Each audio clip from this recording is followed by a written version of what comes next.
السلام عليكم ورحمة الله وبركاته. ازيكم يا حبايبي؟ عاملين ايه؟ يلا النهاردة بقى شوربة خفيفة وجميلة ومغذية جدا جدا جدا، شوربة المشروم. يلا جيتلك اهو، باي باي. يلا نبدأ بتقطيع المشروم، يلا بينا. عاوزة اقول لكم الشوربة دي في الشتاء تحفة، بتدفي وبتدي طاقة جميلة جدا جدا ومغذية. يعني اعملوها لأولادكم. من ناحية الغذاء فيها كل العناصر الغذائية المفيدة. في حاجة بقى كنت عاوزة أرد عليك على سؤال جالي، والسؤال ده جالي كتير قوي، جالي على الخاص وجالي على اللي ما يعرفنيش وجالي على الفيسبوك، جالي على حاجات كتير. السؤال هو: انتي رفيعة وخاسة كده ولا انتي عاملة تكميم؟ بسم الله الرحمن الرحيم. الإجابة: عاملة تكميم.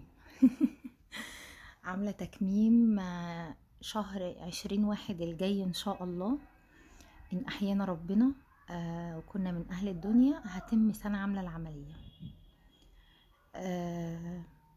بس الصراحة يعني أنا ما عملتهاش عشان التخسيس والكلام ده. أنا كنت قلبوزة، مش قوي يعني، بس قلبوزة وما قابلة نفسي.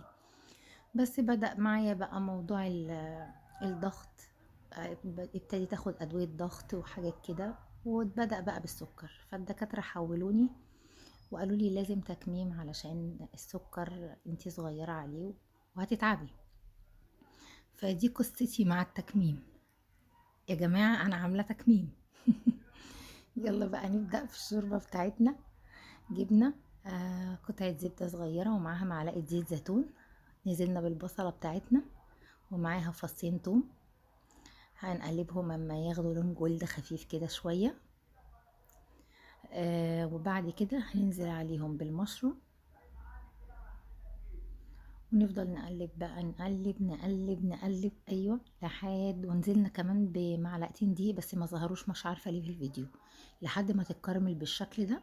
هنكون غاليين ميه في الكتل، وننزل بشويه ميه مغليه بقى كويسين كده. اهي الميه بوريها لكم، بس نعديها بس، مش لان احنا لسه هنحط حليب ولسه هنحط كريمه لباني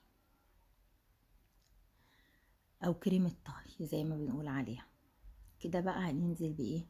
بمكعب مرقه، وهنحط شويه فلفل اسمر، ونظبط الملح مش اكتر من كده.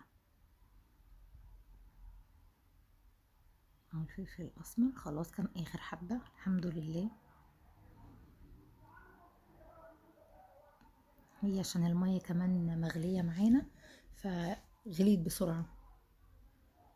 هي غلوتين كده، وهننزل بقى بحوالي كوبايه كبيره حليب، عشان المعيار اللي عندي ربع كيلو، يعني كوبايه كبيره حليب اهي. وهننزل بقى بكريمه الطهي برضو حوالي كوبايه الا ربع، يعني انا حطيت حوالي كوبايه الا ربع. المنكهات بقى اللي هنحطها للشوربه دي، انا حطيت كزبره، عودين كزبره صغيرين مقطعهم رفيع، وعودين بقدونس، وزعتر. دي المنكهات بتاعتها. هتاخد غلوتين ونقلبها كويس كده. هتبتدي تتقل معانا شويه، وهنا بقى غرفتها، مش قادره اقول لكم على جمالها. انا دي العشق بالنسبه لي. يلا هدوق قدامكم كده، يلا عشان اجري ريقكم. الله، ايه الحلاوه دي! يلا بقى جربوها، اتمنى تجربوها وبالهنا والشفا.